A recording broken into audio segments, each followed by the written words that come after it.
I am so sorry. I don't know what the hell happened. This is part of the learning curve of all this. I'm new to all this live streaming stuff, and I'm gonna make mistakes. So I appreciate your patience along the way. So what I'm doing right now, what I'm in the middle of doing, is attaching a handle to this billet that is still way too hot to really touch or hold. I'm wrapping this whole billet in a can because, and you can see it's all welded up on this side, because there's some weird funky fissures in the surface of this material. I want to really, by canning it, it's going to help to keep weird stuff from getting in and help the steel to kind of like be able to weld up and very nicely and cleanly. So I'm going to finish wrapping this up, filling this in, and then we'll get this handle on it, and we'll get it back in the forge and we'll rock and roll. Here we go. If anybody's got questions at any point, please feel free to jump in and ask away. I think that was actually already on.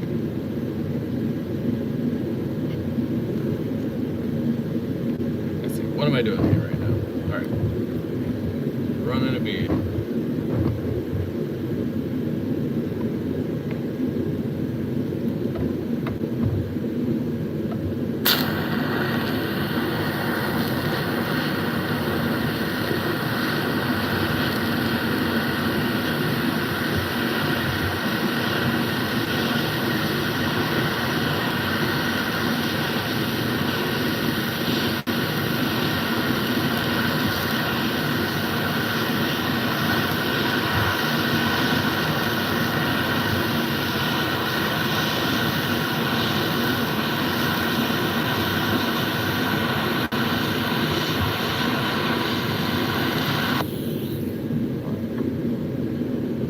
That edge.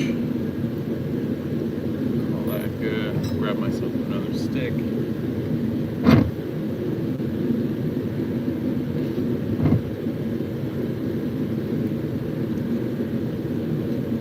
Alright. Let's go across the bottom here.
Close up all these seams around the outside here. I'm going to go ahead and work on that now.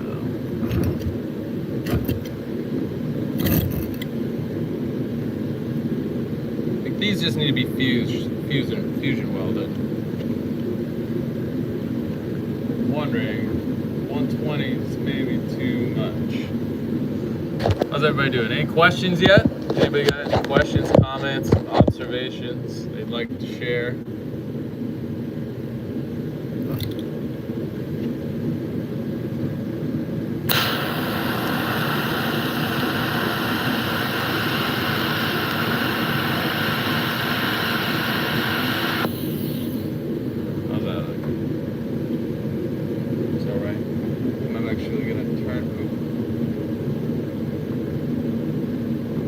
This down just a little bit.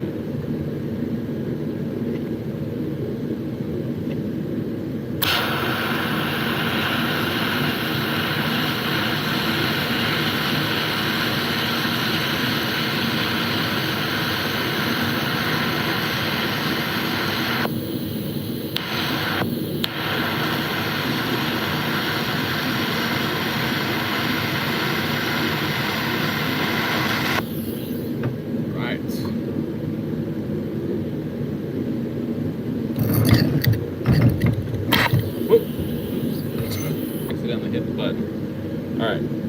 There's actually just a couple spots I need to touch up.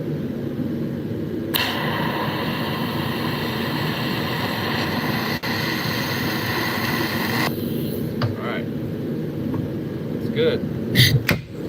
Next.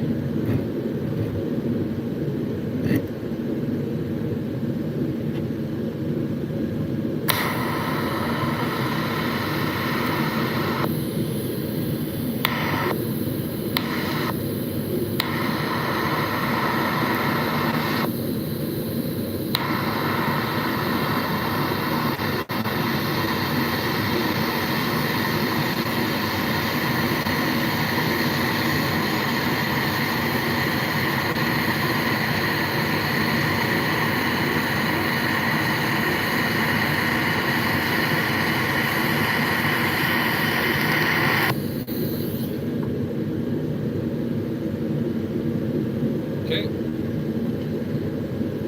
Starting to get a little afraid to touch this thing, so I'm going to grab a pair of tongs. Hopefully this will help me be able to move this baby around. Alright.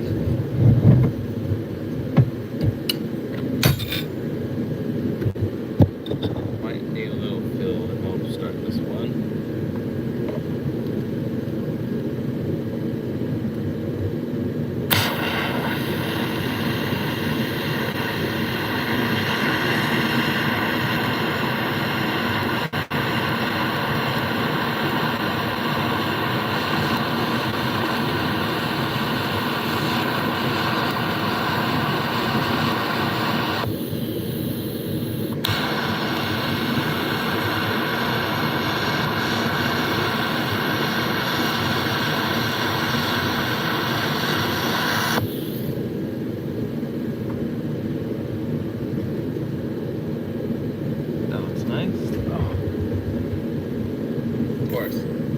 A little welding slag popped right into my damn eye.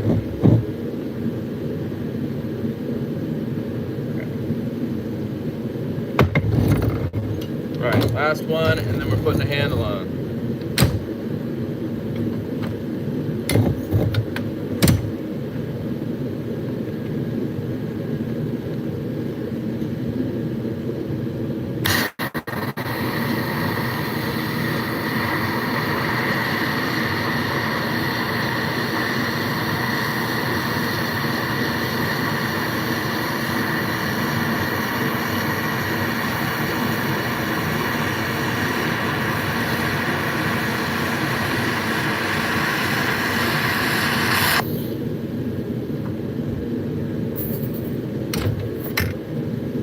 Bad habit of looking right at the weld after I'm done welding it, causing junk to fly into my eyeballs. Alright. Now, we just need a handle.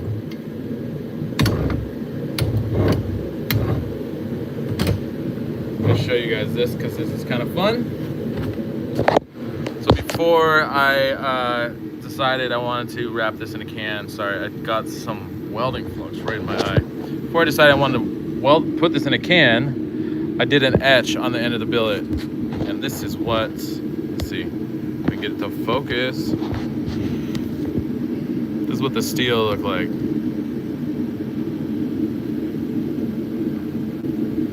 Part of it. There's obviously more steel all the way around it, but it's a little tiny sneak peek into the steel. All right, I'm gonna put a handle on this thing. This handle, in fact, right here.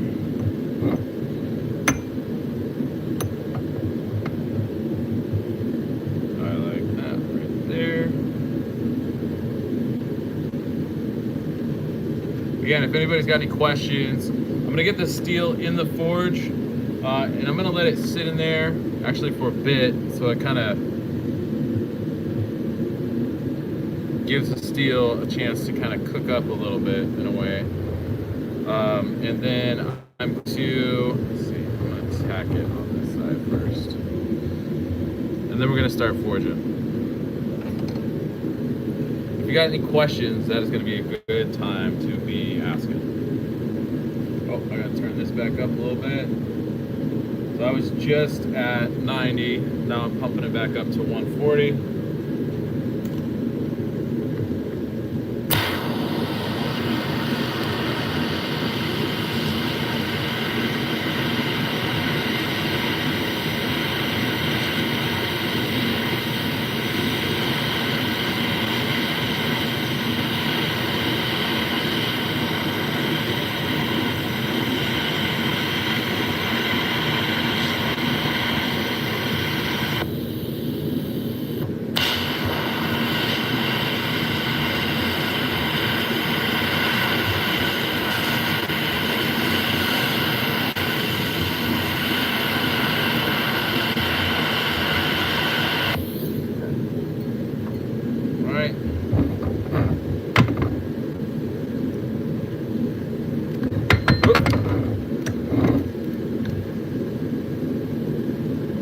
Actually, I know what I'll do. After I get this welded up, get the steel in, we're going to do a little bit of a review about where we're at and how we got here, because there's a lot of takeaways from it.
And no, I am not a professional welder. Do not be too hard on me. I'm just trying to get stuff to stick.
Okay. Okay. It's hot and ready to trot. Hot to trot. All right. Let's get our camera set up. Here.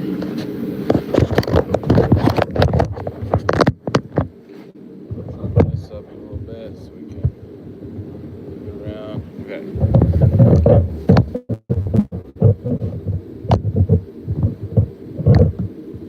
Let's see. Okay. Actually, I need to pull this leg in just a little bit. This is a bit more stable. Okay. Basically, you guys are behind the director's seat as I try to capture video. All right. So, you guys can hold right there for a second. I'm going to open up this forge and we'll see what's going on in there in just a second.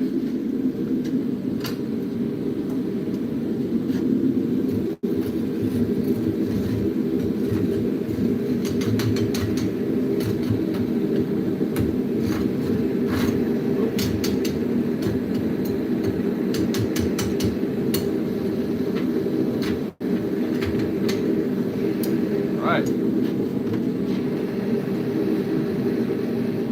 Into the forge.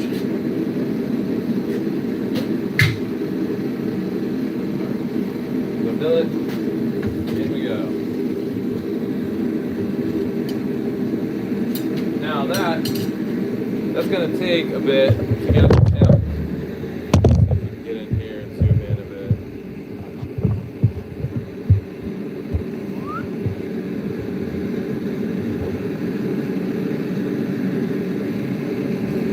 Actually, I'm gonna take the camera off.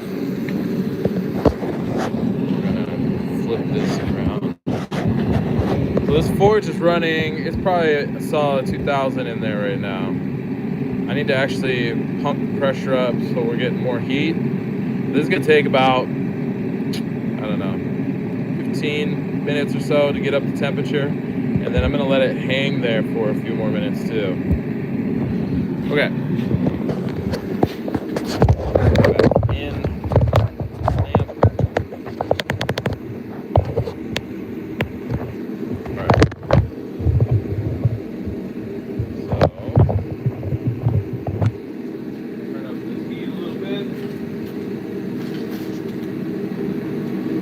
I was running at about 10 psi. I'll pull it up to 25 right now. Start. And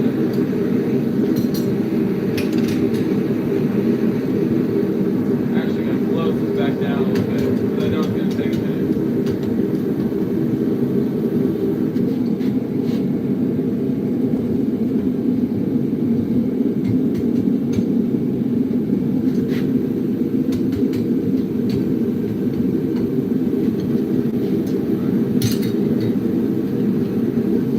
Okay.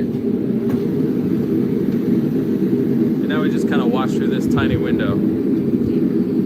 Ooh. All right, so where we're at. Let's see. I have a small illustration. We'll see what we can do about trying to explain. So, on the first day, we're on day 3 now, stream 5. On the first day, we were trying to make a steel that is very cool, and I still want to make it, but things with the stack kind of got out of hand. More than anything, basically, the stack was too tall in relationship to its width, and it started to, as it compressed down, when I was putting force from the top and the bottom, it started to buckle a little bit. So while I was trying to fix that buckling, I ended up reducing the material down a little bit smaller than I wanted to do, and which made it basically impossible for me to create the style of pattern that I was wanting to create. So I took that element, which and forged it on the bias to make an S like this. And then I took that S and I stacked it up like 8 times. I cut it. So this is a long bar that was like, I guess it was only about 18 inches long, 17 3/4 inches. So I cut it into 8 pieces,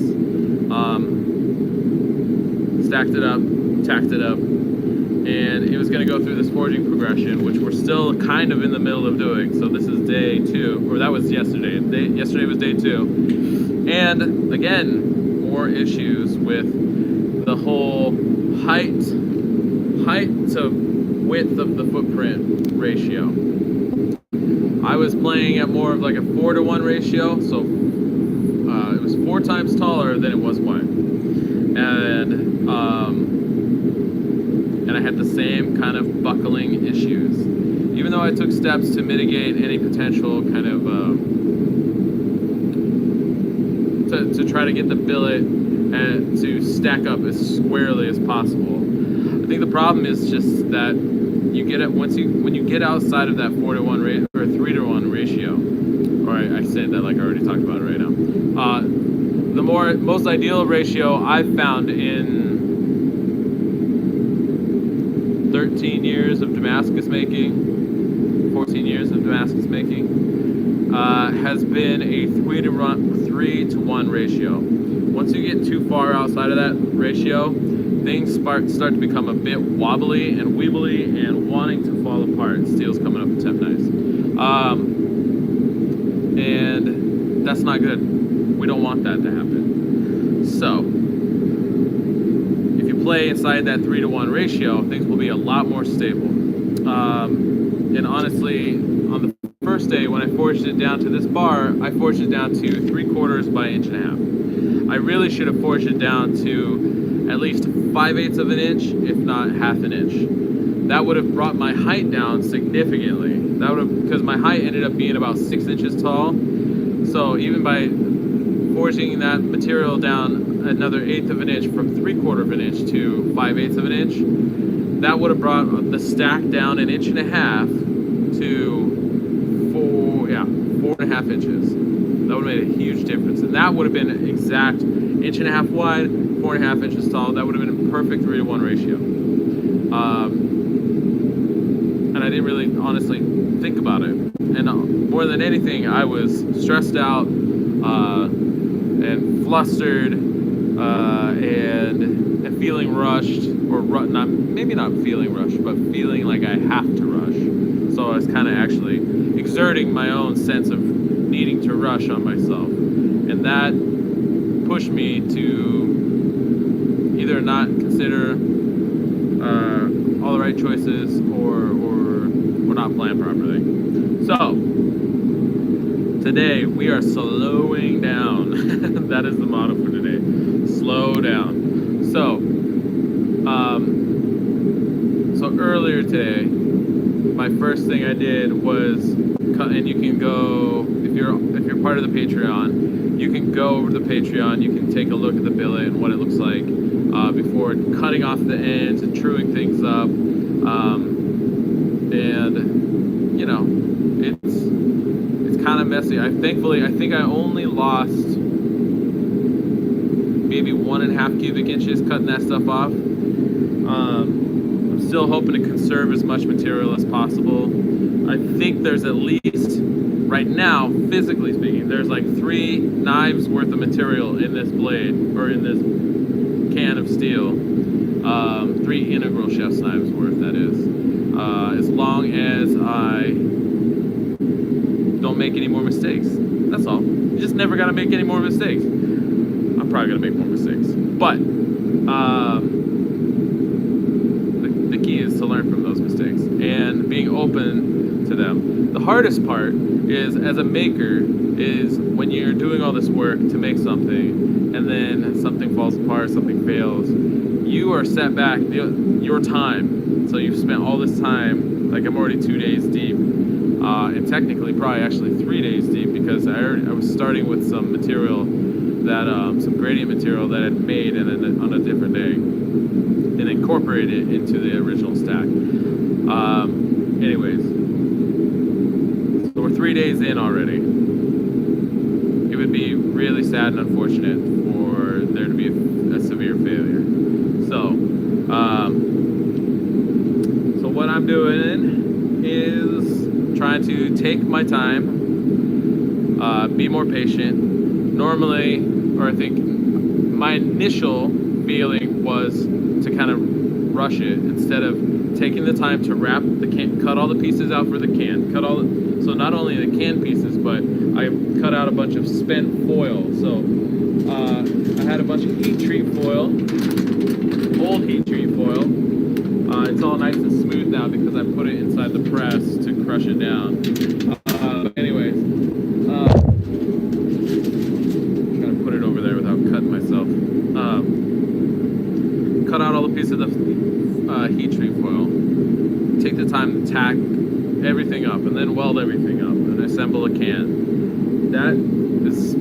That's definitely the slow route, but it is definitely also the safer route. It's not guaranteed, but it's a much more conservative and safer route. And my initial feeling was to like, oh no, just put it back in the forge, put some flux on it, and that should help be able to close up any like fissures that are along the edges of the material of the billet. And I was like, no, you know what? I gotta put it in a can, give it the time it needs to sit there and soak, and take care of that stuff, and more likely come back together very nicely and cleanly. The reason I put the spent heat treat foil underneath the canning material is because that spent stainless steel will help keep, instead of doing like white out or white paint, that spent heat treat foil will also help to keep the can from sticking to the steel. I don't need this can to weld to the steel because I'm not trying to, I don't need the can to act as a kind of a scaffold or a bracing to help hold everything together. What I need it to do is keep oxygen out. And so that's the only reason I put that on there. And there are other ways to try to kind of can things, but I want that can to kind of stay on there for a while, for as long as possible, really. I'm probably going to take this material, forge it down to about 1.5 inches thick by about 3 inches wide. Maybe 1.25. I think that's what it's going to be 1.25 by 3 inches tall. Right now it's at 3 1/8 roughly before the can. The can adds another 1/8 of an inch. These are all things to take into consideration. The foil is, you don't have to count the foil. The foil is paper thin. It's thinner than paper actually, I think. I'm gonna open this up and give this and rotate the steel.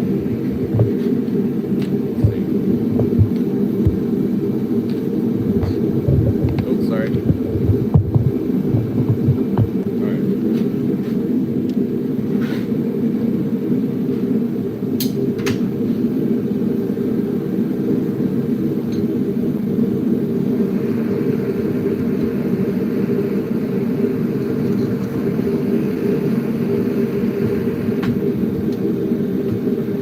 Opening it just enough to be able to fit the tongs through so that I can use the tongs to rotate the steel while it's in the forge. I don't know if this will adjust. I would like for it to. That is really bright in there. Anyways.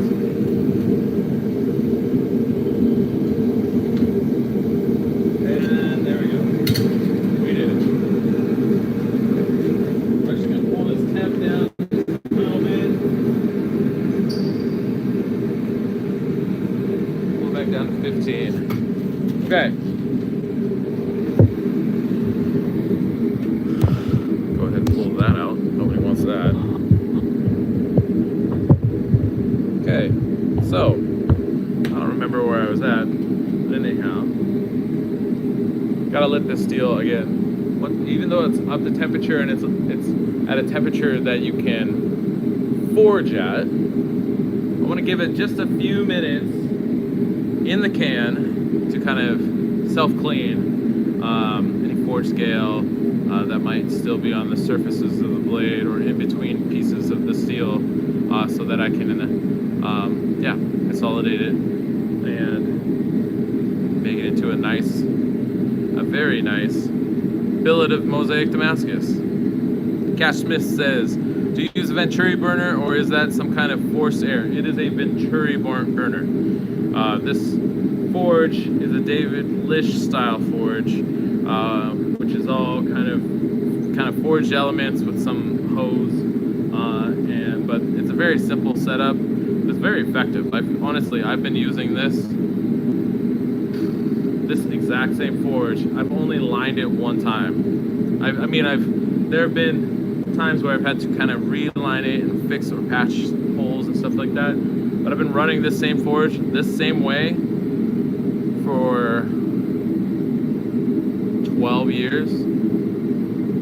Yeah, 12 years. So, anyways, it works. So,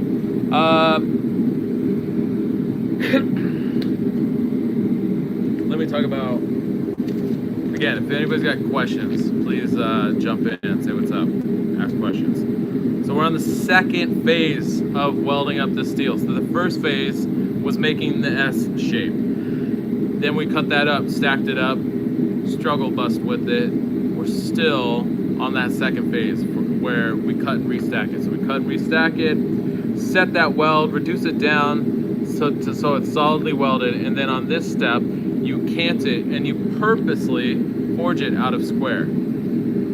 Purposely forge it out of square, and then you get this kind of parallelogram. But then,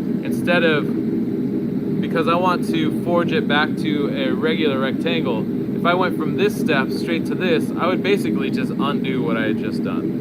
And I've done that before. I've seen it. I know what it looks like. It's not ideal. So, what you need to do is this. You forge it out a square intentionally, gives you this. You lay this down, and then you hit it on the flat faces.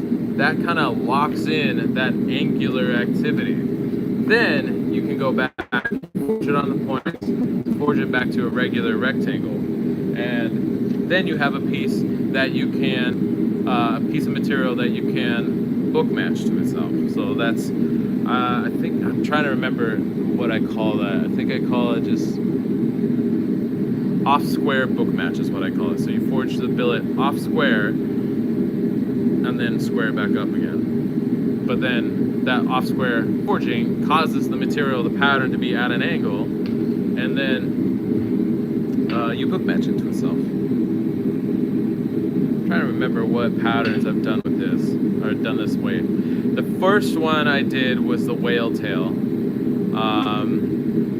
The pattern activity is okay, but it definitely could be better. And then I'm trying to think. There's another one. It's like Gyudo, but I can't remember what I called that pattern. Maybe no, not tsunami. Some sort of water. I don't know. I can't remember what to call it. Another question from Cash. Where are you in the States? In Colorado, Venturi just gasps the whole time. It's annoying. Oh, because of the thinness of the air? Is that what's going on? I'm in Washington State. I'm in Olympia, Washington, in fact. About an hour south of Seattle and an hour and a half north, or 2 hours north of Portland, Oregon, for reference. Nice, that's good. Everything in there is looking good. We got time to chat for, I'll probably give it another 5 minutes before I put it in the forge and start, or press and start doing some pressing again on it. Anyhow, yeah, I can imagine that. So forced air, like a blown forge, is probably necessary. I do think, you know, the relationship of the burner tip to the tube to everything in a Venturi obviously plays a big role in how effective that Venturi burner is in drawing air or oxygen down with the gas to combust inside chamber. So, but I like this little Venturi's, this little forge has been nice, and it's effective. I would like something that is a little bit more tunable, with a little bit more even heat.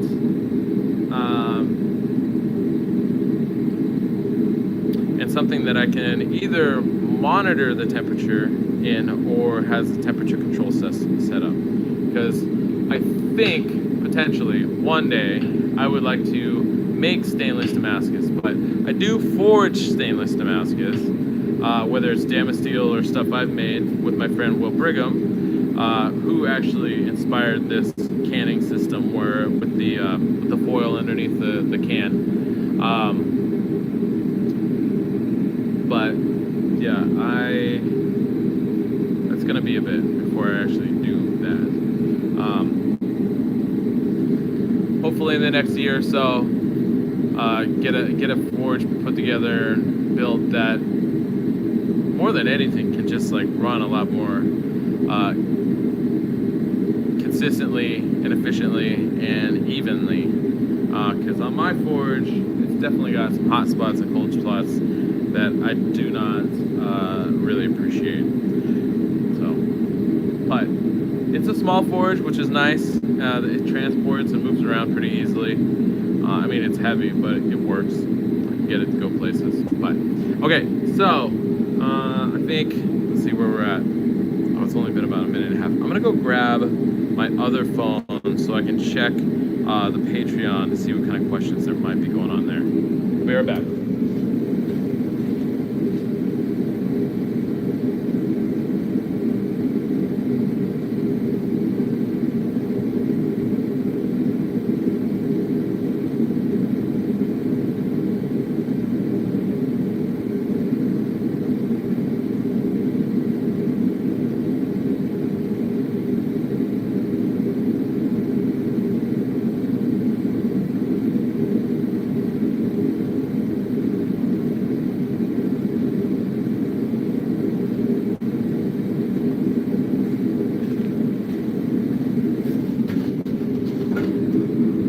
Rigelm, back in the house, he says, once you turn the billet on its side, how much do you press it down on the flats? It doesn't have to be reduced a lot. And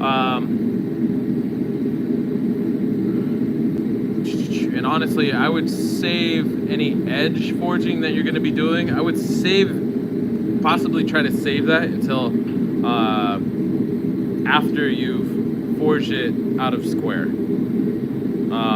So my billet is, the material started 1.5 inches wide. After reducing it down a bit, it beefed up to almost 2 inches, like 1.75 inches wide. So it definitely thickened up, but that gives me that 1/2 inch, and actually I'm going to be forging it down to 1.25 inches. So I have about a 1/2 inch of reduction that I can go through to get that steel cleaned up, consolidated. So yeah, I would definitely try to account for maybe at least a 1/4 inch. You don't have to have the 1/2 inch, but I think at least a 1/4 inch of reduction on the edges, so that when you go back to true up those points and forge it flat again, it locks in that angularity. So yeah, all right. I'm sorry. I tried to pause and eat something. I have not been doing a good job eating the last couple of days while forging and making videos, and it definitely has affected my ability to talk, I think. Okay, I'm not seeing any questions over on the Patreon right now. I just want to double check there, because I know I can see obviously the YouTube video or the live stream, whatever, questions on the live stream, but the Patreon is definitely another question. Okay. Let's see. All right. Okay. So, how are we doing on time? Oh, 40. Perfect. All right. So, what I'm going to do, turn this off. So I'm going to flip the steel. I always like to, I don't always do this, but I try to do this as frequently or often as possible. The steel, the way the flame rolls around inside the forge, it hits the roof and then it curls around. The steel's resting on the bottom, so that means this left edge is getting heated up the most. So before, I mean, everything's pretty dang hot in there, but the right edge over on this side is definitely a little bit cooler. So I like to flip it over, just give it 2 more minutes or so, to even out, and then I'll pull it out and start forging on it.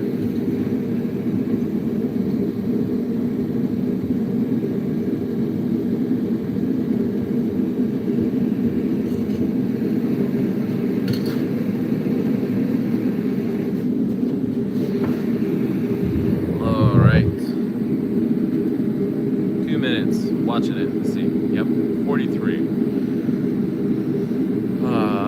Okay.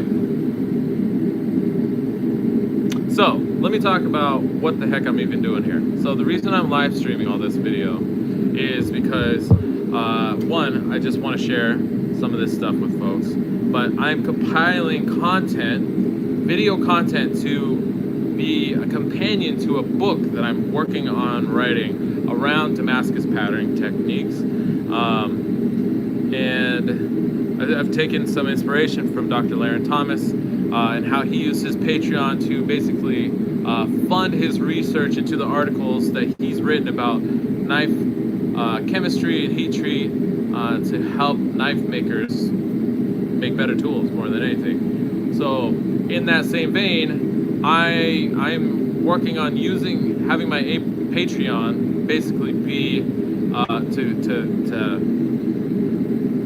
help support me while I am putting this book together, and also, like, while I'm doing these videos, especially. So sorry. Let me back it up.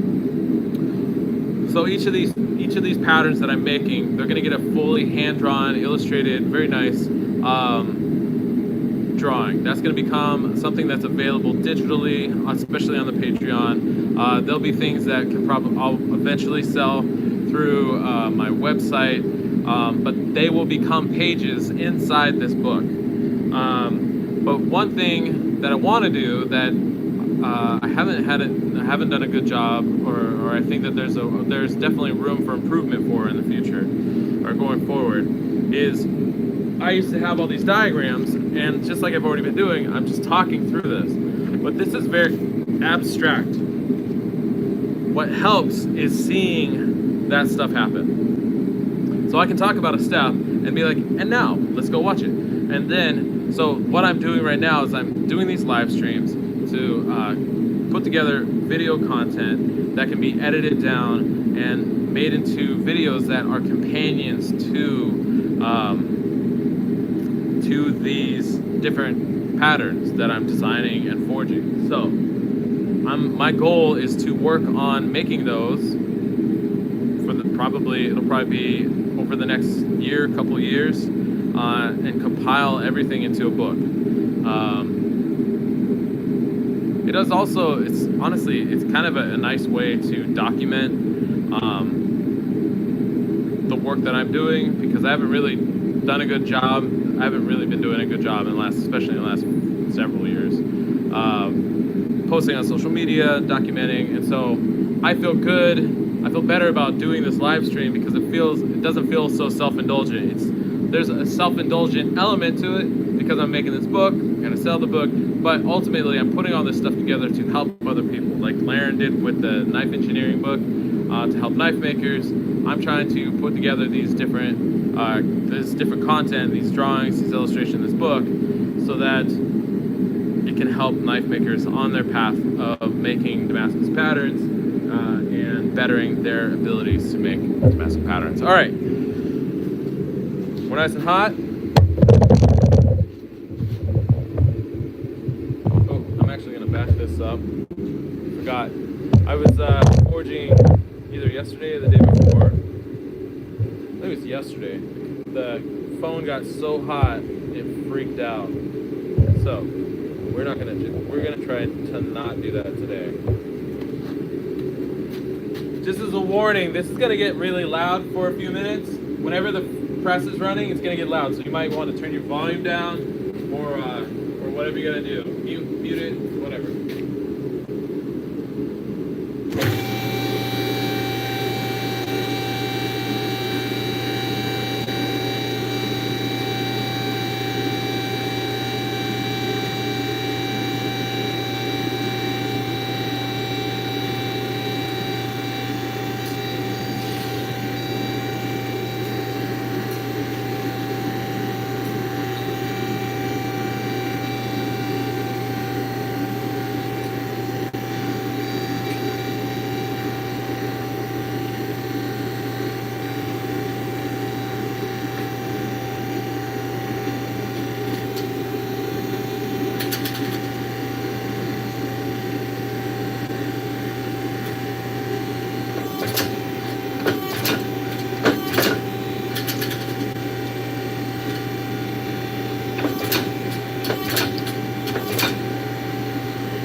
Okay, something I would like to show. All I care about, is that the can stays on, but it doesn't need to stay tight to the steel. It just needs to help keep oxygen out while I'm compressing this material. I'm gonna get this back to the forge. I'm gonna give it a soak, and we'll go get it.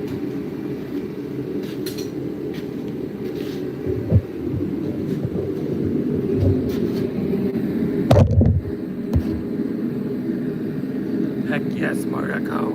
Thanks, Mike. Whew. I just realized too that I'm not wearing my eye protection again. So I'm gonna go grab that real quick. While I do that, why don't you guys play a little game of I Spy?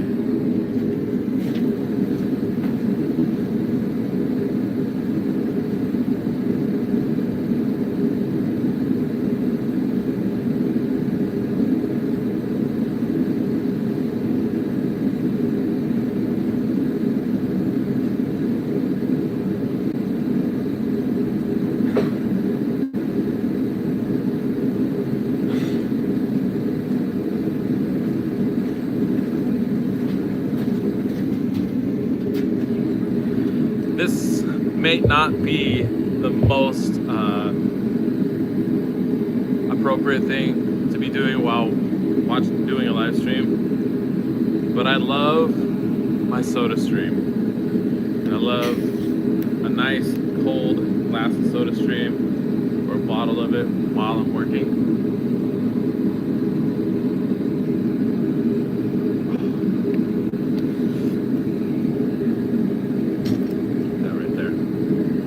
Okay, what did you guys see? Anything interesting? Okay. Steel's come back up to temperature. I'm actually going to close this board down just a little bit.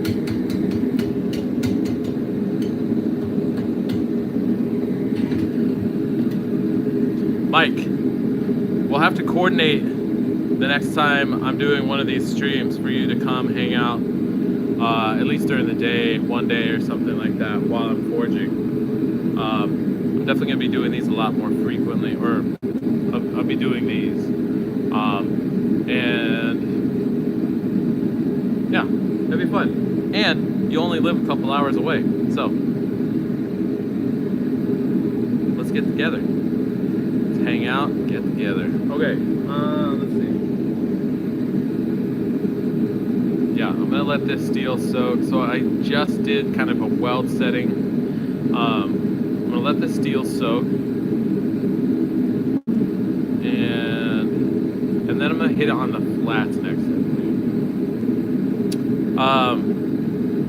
You tell me and I'm there. I'll bring some smoked salmon and meat candy. Holy shit. That sounds good. Yeah, let's do this next month. Let's do it every month. Anyways, sorry, I just got really excited for smoked salmon all of a sudden, and meat candy.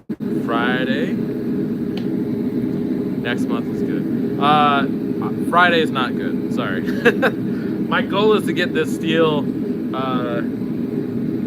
welded up today, or finish this round of welding, let it cool. I'm actually probably going to be trying to make it a long day. So I'm going to get this welded up.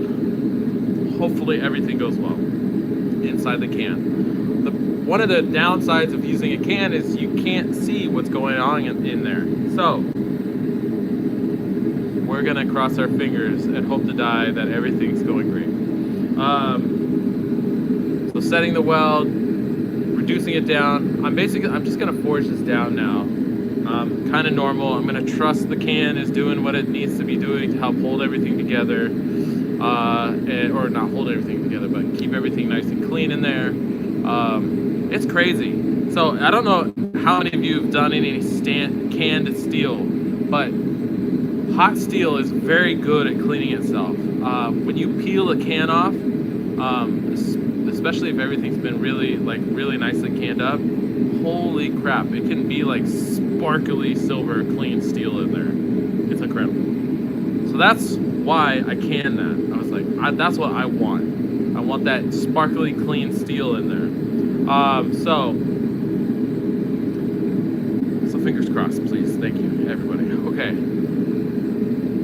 Yeah, so I'm gonna get this forged out, reduced down. Hopefully that doesn't take forever. And then I'm gonna flip this steel real quick. I'm just gonna do it from the chair. Let's see if we can zoom in. Let's see if we can get this zoomed in for the flip.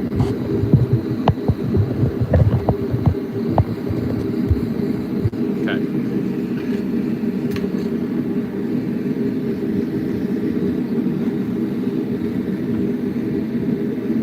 Alright. Did it. I flipped it. Flip the tip, the ladies pimp, women fight for my delight.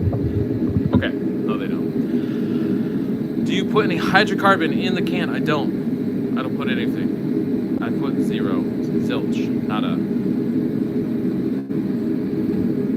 When you say hydrocarbon, you're referring to like WD-40 or something like that, right?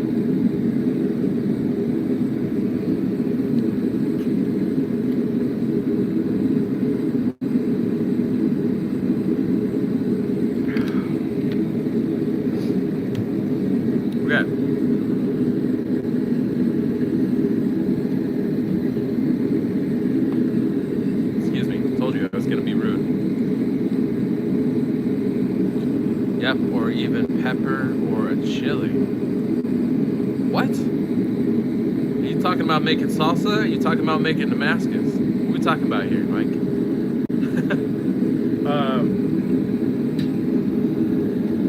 Hydrocarbon. Anyways, get the steel forged down and drawn out, and then we'll see where we're at. Then I'll do some work. I'm probably not going to do it on a live stream. It's probably going to be ugly and a pain in the ass. I'll probably do it on the live stream through the Patreon though, just to show how I plan on, or how I would approach taking a can off. But essentially, I'm going to pull the can off. I'm going to cut the ends off more than anything. Cut the ends off, and then cut the can off, and that should be it. At least that's what I think it should be it.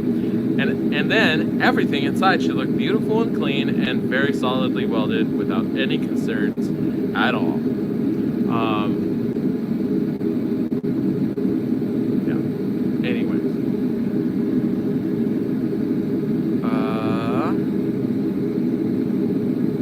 Cut it. Oh yeah, and then cut it, and then so once it's cooled off, so I'll forge it, draw it out, cool it off. That's gonna take like an hour or two to let it cool off. That's when I'll probably try to take a break, get some lunch. I just realized my camera my phone's already at 20%. I need to try to see if I can figure out a charger situation.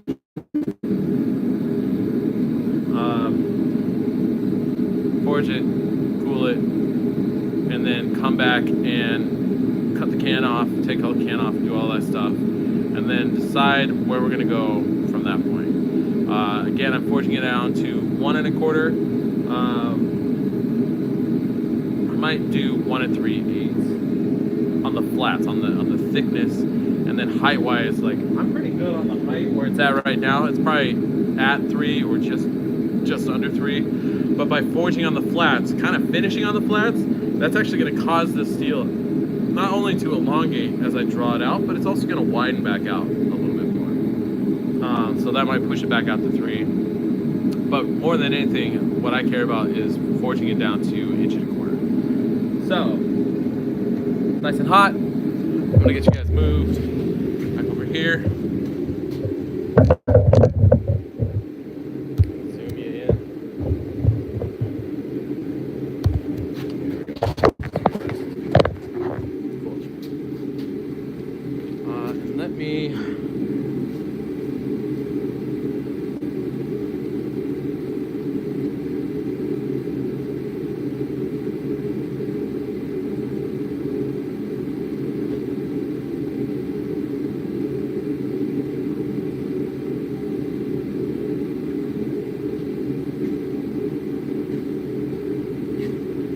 See what I can do about a charger. In the past, when I've connected a charger while I'm recording, it makes like a weird kind of feedback sound, and I don't know if that's going to happen or not, but this phone definitely needs to be charged, otherwise it's going to die probably before we finish forging things out.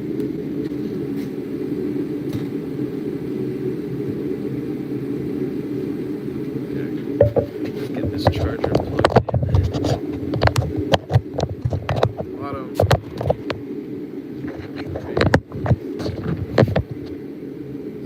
Pull you out just a little bit. All right.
Okay.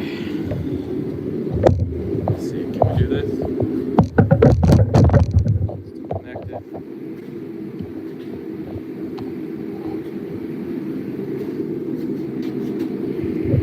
Okay. Something I haven't taken into consideration, even though I've done this lots of times before, is I have the forge running at slightly lower temperature, right?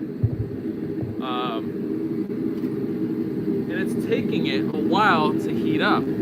But I'm not mad about that, because it's giving the steel the time I feel like it needs to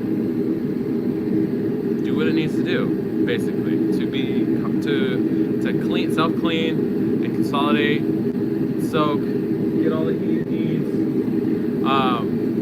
and so giving any like forge scale that might be in there on the steel, giving that time to work its way out or self-clean itself. So I'm not mad about the temperature. And I think often we as makers are racing to get things forged out. So we're ramping that temperature up as high as possible. And forging at super hot temperatures. Sometimes that's very necessary. I do it often. But in the initial welds, it's not actually the worst idea for the temperature to it'll still be hot, but just not for the forge to be as powerful, so that it slowly comes up to temperature. It has the time it needs to kind of self-clean and do its thing, and then you set the welds and you forge it, and really that first round of forge welding is probably the most crucial, the most important, for everything to be clean, and that takes a little time to, like, once the steel is up to temperature, for it to kind of self-clean in there by just controlling the atmosphere of the forge, really, more than anything. So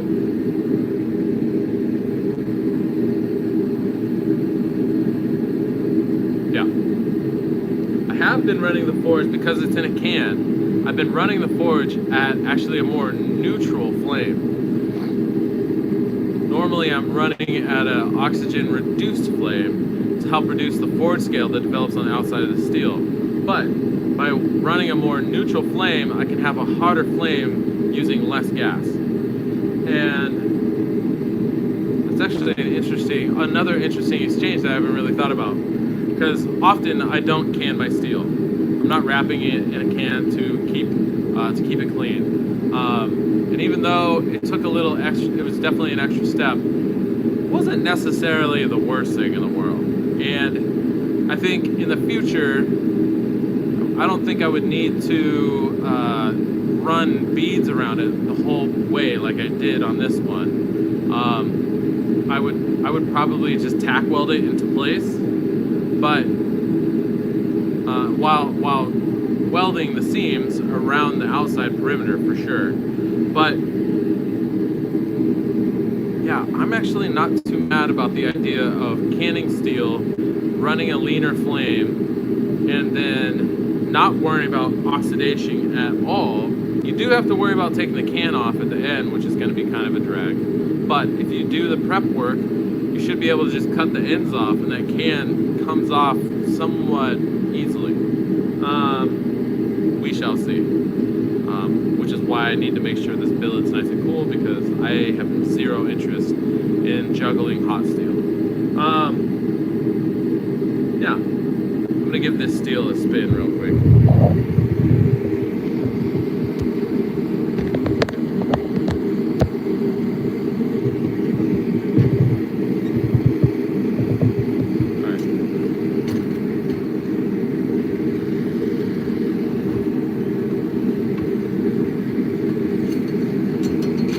Because that flame curls around the forge like this, and so this side is definitely the hot side. I like to keep the billet. I'm going to turn this actually a little bit more so you can see. The billet is on this edge. Let's see, on this edge of the forge, because this other edge is super hot. Super duper. So, anyways, I'm trying to think. I need to measure up the spacer just to double check and make sure I have 1.25 inch stop blocks to work with. Let's see, where's my measuring tape at? The ever elusive measuring tape. Where does it ever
good in there. I said this yesterday and I'll say it again. I do like working slower and at cooler temperatures, but I think it definitely benefits my patterns because the slower your material's moving, the more control you have.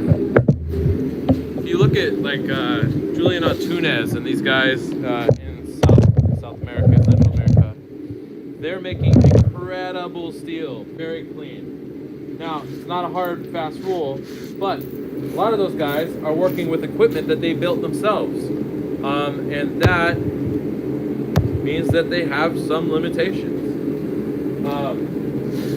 And I think Julian, for a long time, he was either using a 10-ton press, or a 25-pound, or maybe a 50-pound, 30-pound, I don't know, power hammer, and that moves material very slowly, very slowly. And what benefits that, though, that slow movement, is that, just hide it here. That slow movement encourages better control, and he has very clean patterns, very controlled patterns. That's because he's not racing through the forging process. He's massaging that material out. He's massaging it out, and because it's moving slowly, he's able to get it to be nice and controlled and clean. So, all right, let's get this steel under here. I got a stop block set under there, and it's actually, the billet is wider than this face, so I'll have to forge one side and then I'll flip it over and forge the other side.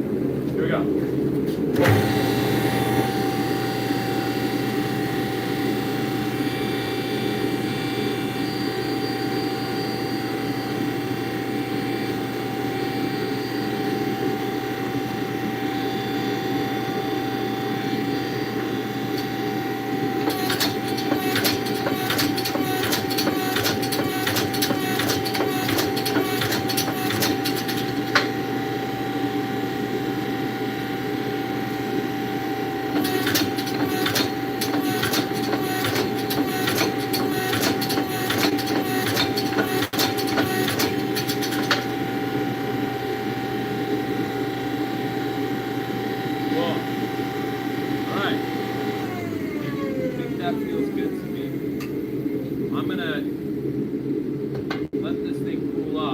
Actually, I'm going to heat it one last time.